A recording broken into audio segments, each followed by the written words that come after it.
गुरुब्रह्मा गुरुविष्णु गुरुदेवो महेश्वरा गुरु साक्षात् परब्रह्म तस्मै श्री गुरुवे नमः। ओम श्री गणेशाय नमः।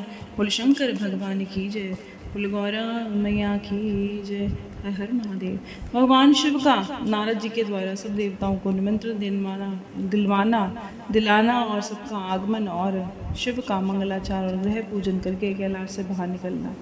नारद जी कहते हैं, विष्णु प्रिय महाप्रयागताज विराट आपको नमस्कार है। प्रणित है। आपके मुंह से अद्भुत कथा सुनकर मुझे सुनने को मिली है। अब मैं भगवान चंद्रमौली के परम मंगलमय तथा समस्त पाप राशि के विनाशक वैवाहिक चरित्र को सुनना चाहता हूँ। वैवाहिक चरित्र को कैसे उनका विवाह हुआ था ये सुनना चाहता हूँ। मंगल पत्रिका पाकर महादेव जी ने क्या किया और परमात्मा शंकर की दिव्य कथा सुनाई है। ब्रह्मा जी कहते हैं, भगवान शंकर के उत्तम यश को सुनो। मंगल पत्रिका पाकर भगवान शंकर ने जो कुछ किया बताता हूँ। भगवान शिव उस मंगल पत्रिका को प्रसन्नतापूर्वक हाथ में लेकर हृदय से बड़े हर्ष का अनुभव करने लगे, हंसने लगे और फिर भगवान ने उसे लाने वालों को सम्मान किया और उसे बाँचकर उसे पढ़कर विधि पूर्वक स्वीकार कर लिया। उसके बाद हिमाचल के यहाँ से आए हुए लोगों को बड़ा आदर सत्कार किया और फिर उन मुनियों से कहा कि आप लोगों ने मेरे लिए शुभ कार्य भली भांति संपादन किया है। अब मैंने विवाह स्वीकार कर लिया है।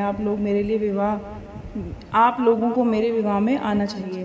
भगवान शंकर का वचन सुनकर वे सारे ऋषि बड़े प्रसन्न हुए। उन्होंने प्रणाम किया और उनकी परिक्रमा करके अपने परम सौभाग्य की सराहना करते अपने धाम को चले गए।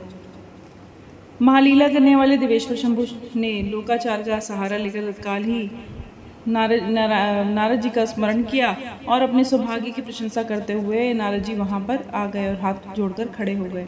भगवान शंकर कहते हैं, नारद तुम्हारे उपदेश से देवी पार्वती ने बड़ी भारी तपस्या की थी। उससे संतुष्ट होकर मैंने उन्हें वर दे दिया कि मैं पति रूप में तुम्हारा प्राणी ग्रहण करूँगा। पार्वती की भक्ति देखकर मैं उनके वश में हो गया हूँ, इसलिए उनके साथ विवाह करूँगा। सप्तऋषियों के लगन का साधन शोधन कर दिया है। अब आज से 7वें दिन मेरा विवाह होगा। उस अवसर पर लौकिक रीति का आश्रय ले मैं महान उत्सव करूँगा। मुने तुम विष्णु आदि सब देवताओं और मुनियों और सिद्धों को तथा अन्य लोगों को भी मेरी ओर से निमंत्रित करो। अब सब लोग मेरे शासन की गुरुता को समझकर प्रसन्नतापूर्वक उत्साह के साथ सब प्रकार से सज धज कर स्त्री पुत्रों को साथ लेकर यहाँ आए। ब्रह्मा जी कहते हैं, सुनो, भगवान शंकर की इस आज्ञा को शिरोधार्य करके तुमने शीघ्र ही सर्वत्र जाकर उन सबको निमंत्रण दे दिया है। शंभु के पास जाकर उनकी आज्ञा के अनुसार तुम वहीं ठहर गए। भगवान शिव की उन सब देवताओं के अगवानी में उत्कंठापूर्वक प्रतीक्षा करते हुए अपने गणों के साथ वहीं रहे। उनके सभी गण संपूर्ण दिशाओं में नाचते हुए वह बड़ा भारी उत्सव मना रहे थे। इसी बीच में भगवान विष्णु सुंदर वेश धारण किए अपनी पत्नी और दल बल के साथ शीघ्र ही कैलाश पर्वत पर आए। भक्ति भाव से भगवान शंकर को प्रणाम किया। उनकी आज्ञा पाकर प्रसन्नतापूर्वक उत्तम स्थान को ठहर गए। इसी प्रकार अपने गणों के साथ शीघ्र ही कैलाश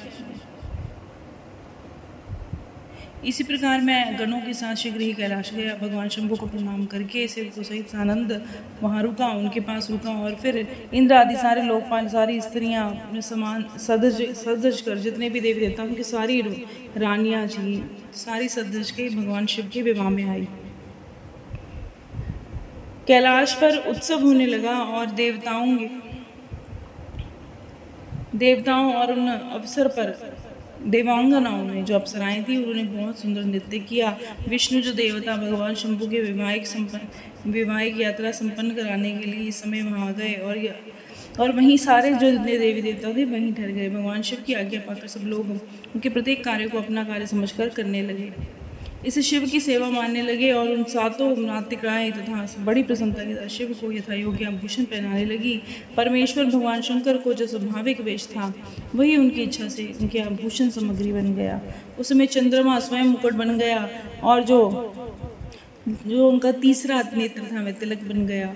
कानों के आभूषण के रूप में जो 2 सांप थे वह रत्नों से युक्त कुंडल बन गए। अंगों में स्थित जो सर्प थे वे आभूषण बन गए। रत्न मालाएं बन गई, रत्नों से जुड़ी हुई माला बन गए, हार बन गए। उनके शरीर में भस्म लगा था वही चंदन का अंगराग हो गया और उनके जो गज चर्म जो उन्होंने हाथी की खाल पहनी हुई थी, वह सुंदर दिव्य वस्त्र बन गए और इस प्रकार से उनका रूप इतना सुंदर हो गया कि उसका वर्णन करना कठिन है। साक्षात ईश्वर तो है ही वो। उन्होंने पूरा पूरा ऐश्वर्य प्राप्त कर लिया और समस्त देवता, यक्ष, दानव, नाग, पक्षी, अप्सरा, महेशगण भगवान शिव के समीप गए और महान उत्सव मनाते हुए प्रसन्नतापूर्वक से कहते हैं, महादेव महेश्वर, अब आप महादेव देवी गिरजा को ब्याह लाने के लिए हम लोगों के साथ चलिए, हम पर कृपा कीजिए। विज्ञान से प्रसन्न हृदय वाले भगवान विष्णु ने भगवान शंकर को भक्ति भाव से प्रणाम करके प्रस्ताव के अनुरूप ही बात कही। भगवान विष्णु कहते हैं कि भगवान भोलेनाथ, देव महादेव प्रभु, आप अपने भक्तजनों का कार्य सिद्ध करने के लिए मेरा एक निवेदन सुनिए। कल्याणकारी शंभो, आप गृह सूत्रोक्त विधि से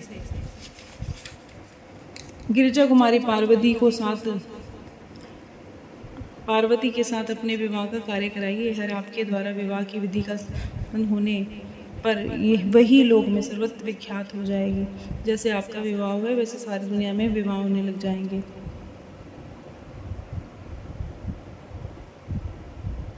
आप कुल धर्म के अनुसार प्रेम पूर्वक मंडप स्थापन और नांदी मुख श्राद्ध कराइए और लोक में अपने यश का विस्तार कीजिए। ब्रह्मा जी कहते हैं, नारद भगवान विष्णु के ऐसा कहने पर लोकचार परायण परमेश्वर शंभु ने विधि पूर्वक सब कार्य किए और उन्होंने सारा अभ्युदय कार्य कराने में के लिए ब्रह्मा जी को यह अधिकार दिया। वहाँ मुनियों के साथ ब्रह्मा जी आदर प्रसन्नता के साथ सब कार्य संपन्न किया। मामू ने उस समय कश्यप, अत्रि, विशिष्ट, गौतम, भागुरी, गुरु, कंडव और बृहस्पति, शक्ति, जमदग्नि, पराशर और मार्कंडे, शिला, पाक और अन्नापाल और कृतशम, अगस्त्य, चयवन, गर्ग और शिलाद, दधीचि, मनु, भरद्वाज, अकृतवन और पिपलाद, कुशल और कोत्स और शिष्यों सहित व्यास, ये सारे ही दूसरे जितने भी ऋषि थे भगवान शिव के समीप आ गए। मेरी प्रेरणा, ब्रह्मा जी कहते हैं, मेरी प्रेरणा से विधि पूर्वक सारे कार्य होने लगे। सबके सब वेदों के पारंपरिक बड़े विद्वान थे, वेदों को पढ़ने वाले बड़े विद्वान थे। वेदोक्त विधि से वैवाहिक मंगलाचार कार्य कराया। ऋग्वेद, यजुर्वेद और सामवेद के विधि पूर्वक उत्तम सूक्तों का पाठों द्वारा महेश्वर की रक्षा करने लगे और उन सब ऋषियों ने बड़ी प्रसन्नता के साथ बहुत सारे मंगल कार्य किए। मेरी और शंभु की प्रेरणा से उन्होंने विघ्नों की शांति के लिए ग्रहों का पूजन किया, समस्त मंडप में देवताओं का पूजन किया।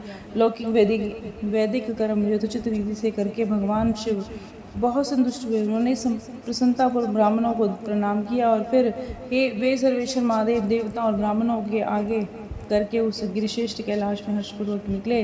कैलाश से बाहर जाकर देवताओं और ब्राह्मणों के साथ भगवान शंभु, जो बहुत प्रकार की लीलाएं करने वाले हैं, सानंद खड़े हो गए।